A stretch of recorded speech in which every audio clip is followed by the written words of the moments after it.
Binigyang parangal ang 4 na kapuso executive at personality sa Grand Journalism Awards ng Manila Overseas Press Club. Iginawad ang pagkilalang Lifetime Achievement in TV and Journalism kay GMA Network Chairman and Advisor Attorney Felipe L. Gozon. Hinirang naman na Journalist of the Year si Jessica Soho na 40 taon nang nagseserbisyo bilang mamamahayag. At kinilala bilang Television Reporter of the Year ang GMA Integrated News Anchor at Reporter na si Rafi Tima.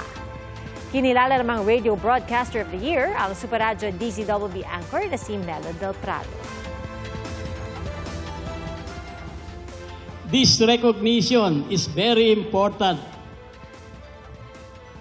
and meaningful to me because, one, this is only the second time in 80 years of its existence that the MOPC is giving these awards. Number two, the MOPC, as the first and oldest press club in the Philippines, enjoys an importance and reputation second to none among the press clubs in the country.